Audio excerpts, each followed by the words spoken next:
بداية يعني كانت مش هنقول صدفة.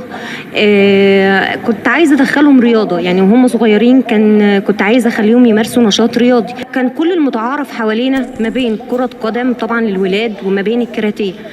كنت عايزة حاجة مختلفة. كنت عايزاهم في الاول يحموا نفسهم.